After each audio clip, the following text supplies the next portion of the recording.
Če ste ljubitelj športa in rekreacije, obiščite trgovino lopari.si v Trbovljah. To je trgovina za vse športne okuse.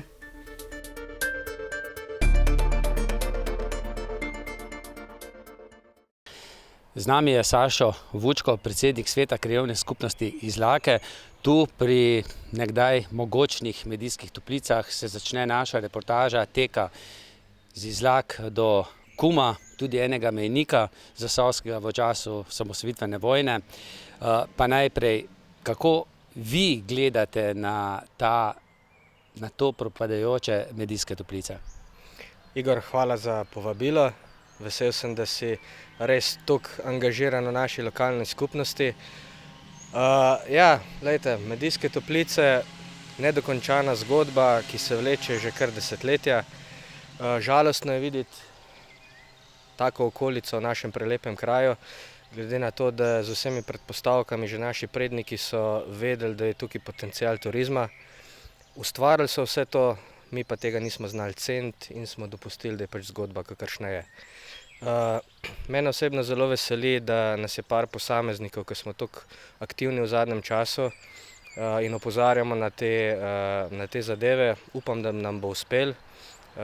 Tako da,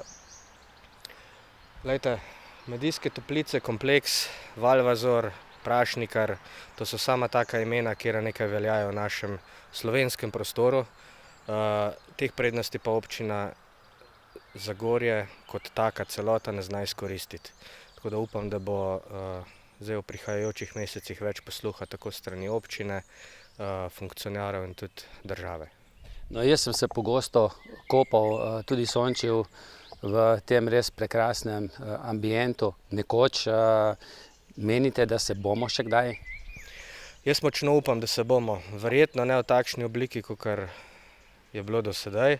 Upam, da mogoče v bolj praktični, glede na to, da nam tudi narava zdaj narekuje malo drugačen tempo. Vemo, da poletja niso več tako vroča in so v bistvu prosta kopališča bolj na negativnem rezultatu.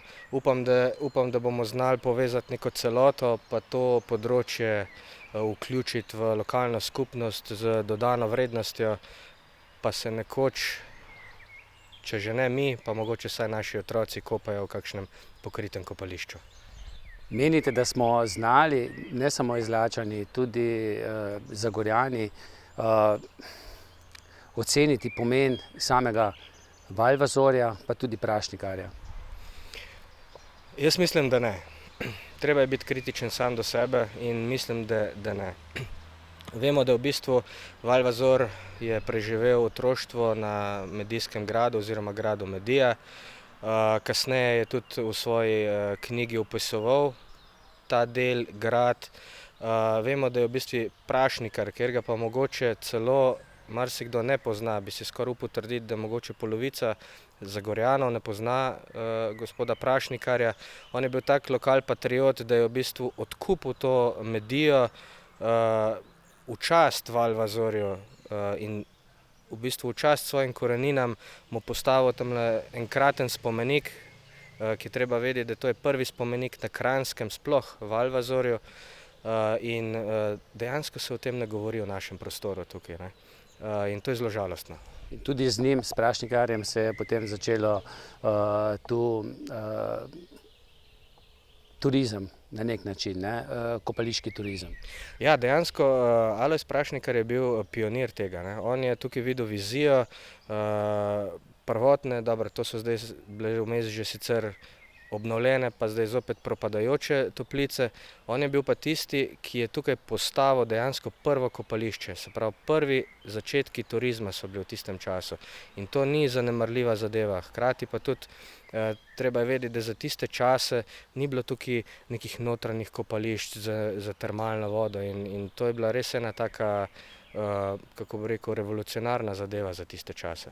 No, zagotovo pa tudi sam grad že dolga leta propada, vsaj od druge svetovne vojne naprej, ne živi tako, kot bi si mogoče Izlačani želeli. Mogoče 2-krat, 3-krat na leto. Ja, tukaj se strinjam s tem. Dejstva so, da pač grad je utrpel svoj žalostni trenutek ob koncu druge svetovne vojne, ko so ga partizani porušili. Tukaj pač dejstva ni za zanikati. Moram reči, da veseli me, da je preživela grajska kapela, kjer je bila tudi v 90-ih letih potem obnovljena. Zelo lepo. Treba je vedeti, da tam je dejansko naj bi bila grobnica tudi Janeza Vajkarda Valvazorja. Kasneje je bila pač vrnjena prvotnim lastnikom. Zelo vzorno skrbijo za to. Poudariti je treba, da je ta področje zaščiten z odlokom občine o varovanju kulturne dediščine, se pravi, da je še toliko težje uravnavati nekje javno-zasebno partnerstvo. Moram pa poudariti, da smo se pa v zadnjih letih tudi mi dosti angažirali in pomagamo v bistvu zasebnim lastnikom vzdrževati nek kvaliteten nivo.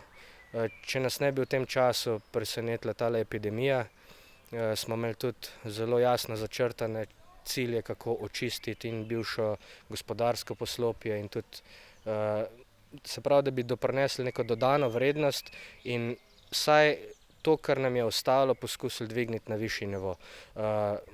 Rad bi se na tem mestu tudi zahvalil veliko prostovoljcem, ki so tako ali drugače pripravljeni pomagati in nam uresničevati te naše lokalne sanje.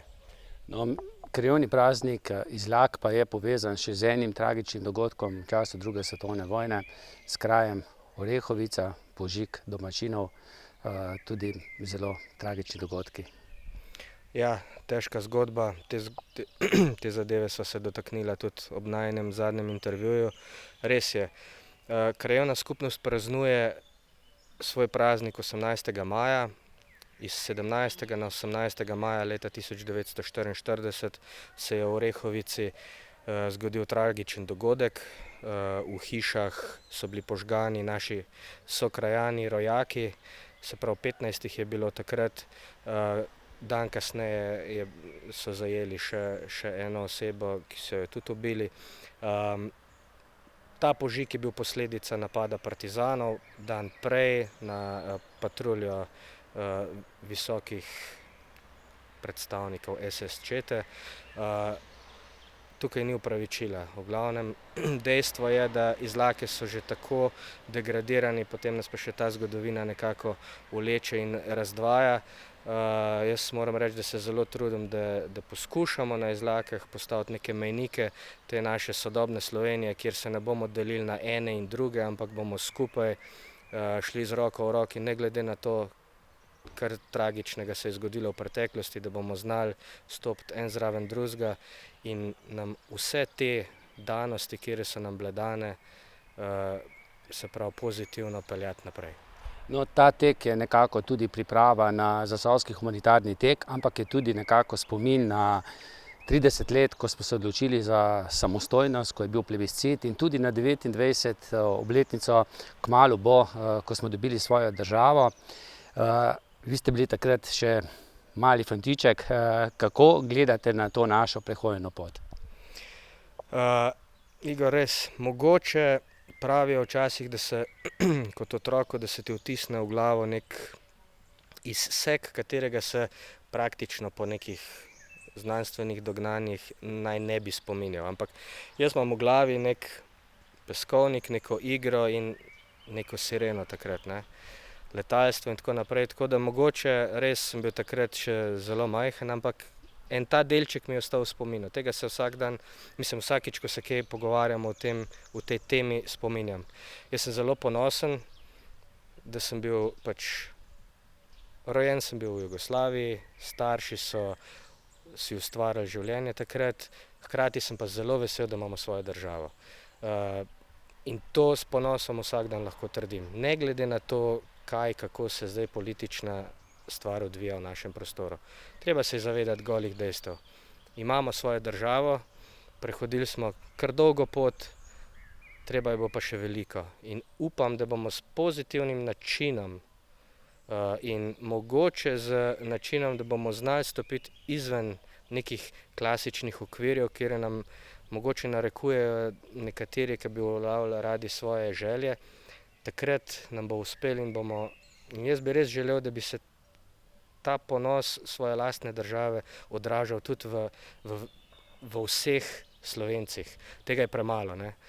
In jaz moram reči, jaz sem ponosen na to, karkoli se je zgodilo. Ponosen sem na vse, ki so sodelovali v tem, da so nam omogočili, meni in moji družini zdaj naprej, to, kar imamo. No, veliko ste vmes govorili tudi o povezovanju. Tudi Zasavski humanitarni tek ima en namen pomagati tistim, ki so pomoči potrebni in povezati Zasavje. Torej 4. septembra se vidimo na Rudarju. Ja, Igor, vsekakor. Jaz sem zelo vesel, da se res toliko angažiraš v te humanitarne zadeve, ker v današnjem tempu življenja mnogokrat pozabimo tudi na tiste, ki so pomoči potrebni. Tako da upam, da se bo ta tvoja humanitarna nota še nadaljevala še dolgo in seveda vsekakor sem zraven. Zdaj gremo pa letet, ne?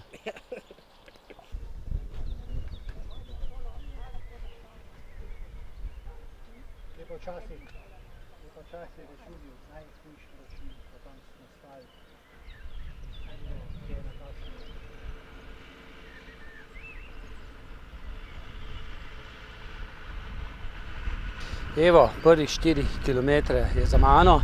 Prišel sem do Kisovca, do Rudarskega muzeja. Z mano pa je predsednik Rudarskega muzejskega etnološkega društva Srečno Zagorje, Anton Koban. Kako aktivni ste v tem društvu? Ja, srečno. Aktivni do zdaj, do letošnjega leta, bom rekel, kar lepo, ne? Aktivni. No, letos smo pa ponovač povedali, Ketna nam je dol padla. Zdaj eno, kar je bilo čiščenje v programu vsako leto, potem te delavnice ustvarjalne za šolarje, odpade. No, zdaj se bomo usedli pa bomo pogovorili, če bi slučajno lahko za rudarski praznik organizirali, čeprav je tudi verjetno majhna verjetnost, no, glede na to, da ne bi bilo 50 ljudi pa 2 metra narazen, vse posod bi mogli biti, ne? Kaj pa za same rudarje, nekdanje rudarje pomeni ta rudarski muzej? Jaz mislim, da so v glavnem ljudje zelo zadovoljni, da smo še zadnji čas ujeli, ne? Da še to nismo uničili, ker je zdaj v Zagorju edin, rekel, tehnični spomenik ali pa naša dediščina tehnična. Tako da, hvala Bogu, vsaj to, da je občina takrat se odločila, da te stvari obnovi oziroma z evropskimi sredstvi. To je bilo 2015, ne, tako da je že to zdaj 5 let od tega in je, mislim, da je objekt lep. Not je tisto, kar smo knapi uporabljali, strojnica je važna, nekaj slikovnega materiala, zunaj je nekaj eksponatov, nekaj še imamo plan namestiti, ampak trenutno je tako, kot je, ne? No, vi ste bili tudi svoj čas direktor Zagorskega rudnika. Ste bili kdaj tu, kjer midva stojiva od spodaj pod zemljo globoko? Ja, dostikrat, ker imeli smo Kotredež, imeli smo Kisovec, takrat smo jamo 81 potopili, smo celo imeli v Trbovljah delovišče, tako da v glavnem, no, če nisi bil tam, si bil tle, pisarniške dela je bilo tudi dosti, glede na to, kaj smo počeli, okoli sanacije od tujih iz strokovnjakov in tako naprej. Skratka, lahko to rečem, eno leto, takrat sem bil enkrat na vikendu, pa je 15 km stran. No, nekateri se še zdaj spomnijo, da je bil kisoški premog ali pa kolm najboljši. Ja, tle je bil najboljši premog, še jaz ga imam zdaj na vikendu, ene 2 žakla, tudi za to kolm sistem, ne, okrasja. Res, no, v Zagorje sam polje 7, to je bilo gor preko proti zahodu, severju. No, tam je tudi relativno kvalitetno, ampak je bilo zelo ozek sloj. No, rodili ste se v času 2. svetovne vojne, potem ste preživeli socializem in dočakali tudi samostojno Slovenijo in zdaj po prehojenih skoraj 30 letih, pred 30 leti smo se na plebiscitu odločili, da bomo imeli svojo državo. Kako ste zadovoljni, kako gledate na prehojeno pot? Bom tako rekel, ne, rahlo razočaran. Glede na to, kakšne smo imeli štartne osnove, potem se je pa začela ta delitev, eni in drugi. Se veš, ko enkrat spustiš preko Hund dol po bregu, ga težko vstaviš. Tako da to sploh zadnje cajte, pa sploh v glavnem, sploh nočem več televizijo gledati. Ker ti že gre to na bruhanje, no, ko počnemo. V imenu česa, ne vem.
Evo, smo še približno 8 km do Kuma. Z nami pa je nekdanji tehnični direktor Termoelektrarne Trbovlje, tudi pomočnik direktorja, tudi sindikalist, zdaj pa direktor rudnika Trbovlje-Hrastnik. Jani, kako je pogledati nedelujoči dimnik? Ja, res je, če pogledamo, tako se ozremo 26 let delovne dobe, sem preživel v elektrarni Trbovlje, sami dobri spomini, bi rekel. Res je, da je zdaj žalostno, ker se zaključuje zgodba, nikoli več se ne bo živela. To lahko si trdimo, ker smo zamudili vse priložnosti, ki smo jih imeli. Komu lahko to pripišemo? Zasavske politike ali kar slovenske politike? Absolutno zasavske politike. Zasavska politika je premalo enotna. Bila je in kot kaže tudi bo v prihodnosti premalo enotna. In to se nam je maščevalo na kompletni industriji v Trbovljah oziroma v Zasavju. Kaj se pa z rudnikom dogaja? Verjetno, zagotovo ste zadnji direktor rudnika Trbovlje-Hrastnik. Približno 5 leti, ko smo opravljali prvih intervjujev, sem si želel, da bi bil zadnji, ker to pomeni, da te ne zamenjajo. Ja, tudi zgodba rudnika se končuje. Po zakonu naj bi bil konec tega leta, vendar postopki upravni ne bodo končani, ampak ne bo pa to zgodba, ki se bo vlekla še 10 let. Kaj pa bo ostalo od rudnika? Bo ostalo kaj za kakšne turistične oglede? Ja, 10 km jame bo ostalo vedno odprte. Kot veste, potekajo tu jamatloni, po tej jami potekajo tudi razne prireditve, team building in tako naprej. To je priložnost v okviru neke kulturne dediščine, da se nekaj ohrani za naše zanamce. Oba sva bila že kar precej odrasla, ko se je Slovenija osamosvajala.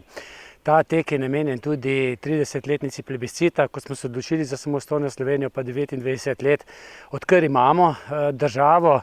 Kako gledate na to našo prehojeno pot? Zdaj iz pubertete bi morali že biti ven, Ja, bi morali biti, pa nismo, tako kaže, Res pa je, da smo lahko vsi skupaj ponosni na to Slovenijo.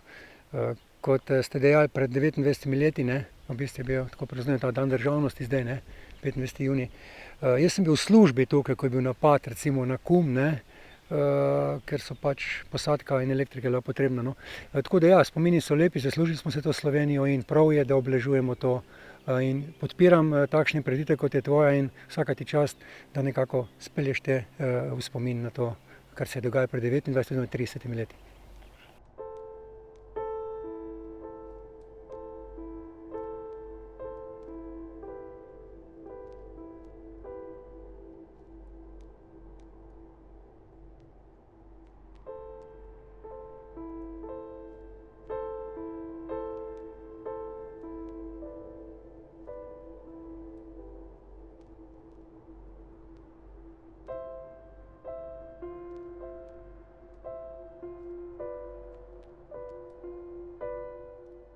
Marjan, glede na to, da sva veterana, se tikava, Je tako. Zdaj sem jaz pritekel do Dobovca. Tu na Dobovcu si ti živel, bil si tudi soustanovitelj turističnega razvojnega krajinskega parka Kum Dobovec. Tako. Kakšni so spomini na tisti čas, pa še prej? Termoelektrarna Trbovlje ti v otroških letih delala kar precej preglavic, ne samo tebi. Ja, ne samo meni, v letih mladostniških res je bilo tukaj življenje neprijetno. Kajti onesnaževanje Termoelektrarne Trbovlje je dalo čisto nekaj drugega, kar je danes, in sicer vpliv na zdravje, vpliv na naravo, okolico, in vse, kar raste tudi na vrtu. Težko bi rekel oziroma prikazal, kakšno je to bilo. Preprosto z enim stavkom rečeno, ko je solata spomladi pognala, dobila krasno obliko, ko je prišel užig, modrica kot megla, je drugi dan bilo vse dobesedno suho, v prahu. Kako je pa prišlo do ustanovitve tega turističnega društva? Ja, najprej smo delovali pri krajevni skupnosti kot koordinacijski odbor, nato pa smo videli, da to ni primerna oblika, ker smo želeli nekaj več, ne samo nekaj malega. In na mojo pobudo in pobudo še 2-3 smo ustanovili turistično razvojno društvo Krajinski park KUM Dobovec in naredili resni program in začeli z aktivnostmi po etapah. Kaj vse se je dogajalo, kaj vse mimogrede se da videti na Dobovcu? Prvič so znamenitosti, ker to je območje zavarovano, narava do vrha KUM-a na lokalni ravni. Potem začele so se kar velike prireditve. Po dolgih letih smo takrat obudili ponovno prvo leto, organizirali kumsko nedeljo, takšna kot je bila 100 let nazaj in 50 let nazaj.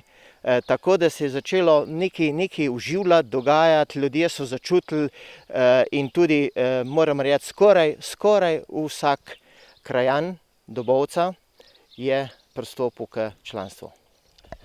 Zdaj že nekaj let si še kaj aktiven, nisi predsednik, si še aktiven v tem društvu, glede na to, da si zdaj doma v sosednji občini v Zagorju?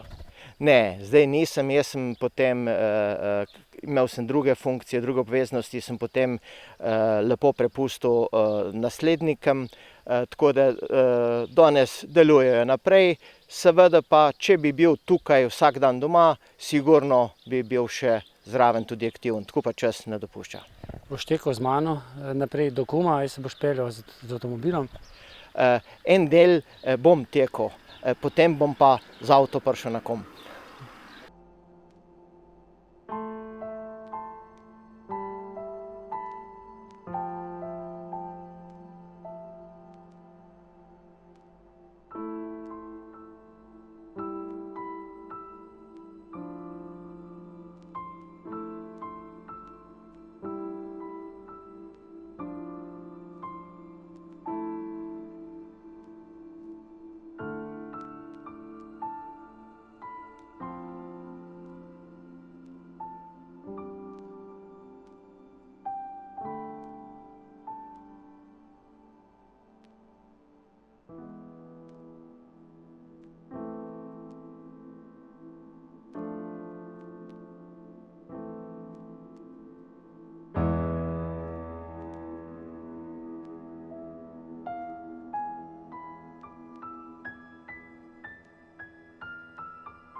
Marjan, ni bilo tako hudo, kot je bilo takrat v času raketiranja tega oddajnika za tabo, ampak tudi teče kar precej naporno.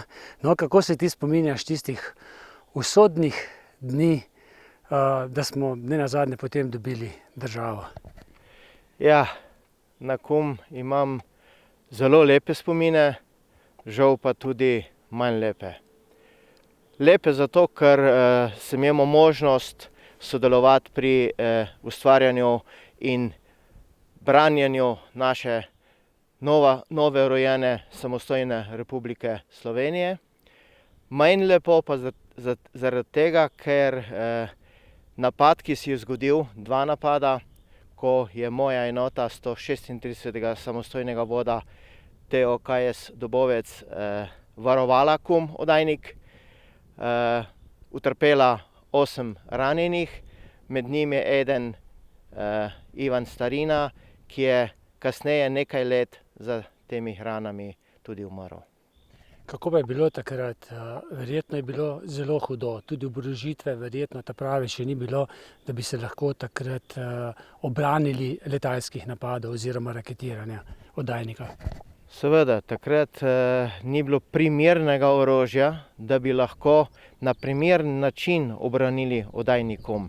Zato smo tudi utrpeli tako škodo in sam objekt in pa žalostno tisto, se pravi, živa sila, ljudje, vojaki. Vendar ponosni smo na to, to, kar se je takrat dogajalo, ni bilo nas strah in še dobro, da je bilo tako, da ni bilo še kaj hujega. Kolikor pa vem, je pa ob drugem napadu se izvršilo tudi streljanje na letalo in naj bi bilo tudi zadeto. Ja, ob drugem napadu 2. julija je bilo tudi dejstvovanje lahke protiletalske enote, ki je bila tudi na Kumu in domnevno po odvrženju kupole aviona, ki je napadal drugi napad na Kum, je nekaj 100 metrov nižje bilo najdeno, kar pomeni, da je bil avion zadet in je odvrgel kupolo, da je lahko verjetno še dihal in imel zrak. No, nekaj časa si soustvarjal slovensko politiko, bil si poslanec, zdaj si v kabinetu predsednika vlade Republike Slovenije pri Janezu Janši, državni sekretar za šport, če se ne motim.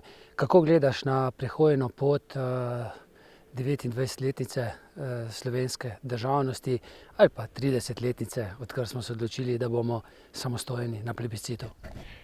No, moram reči, da teh 29 let ali pa 30 let gledam s ponosom.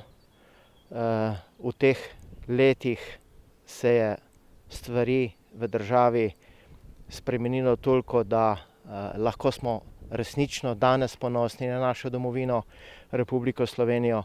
Vendar me tudi v nekem delu malo žalosti, da ni tako, kot smo si davnega leta pred osamosvojitvijo tudi zamišljali. En kanček razočaranja, moram priznati, je tudi, vendar moramo gledati naprej, ustvarjati, nadgrajevati našo državo, jo bogatiti, ampak z aktivnostjo vsakega slehernega državljana, kajti vsak lahko pripomore k boljšemu jutri. No, vsako leto se udeležiš tudi Zasavskega humanitarnega teka. Letos smo ga morali žal prestaviti iz, mislim, da 8. maja na 4. septembra. Tekli bomo za 10 oseb s cerebralno paralizo. Častni pokrovitelj bo predsednik Republike Slovenije Borut Pahor. Jaz upam, Marjan, da boš kakšen krog, če že nisi več kilometrov z mano pritekel na Kum, saj nekaj krogov okrog Rudarja pritekel. Boš? Bom. Jaz zelo podpiram in tudi sam, ko sem bil poslanec, sem veliko aktivnosti namenil tudi humanitarnim aktivnostmi, tako da vsekakor sem prepričan, da si bom vzel lahko čas takrat in mogoče ne samo 2-3 kroge, mogoče še kakšnega več.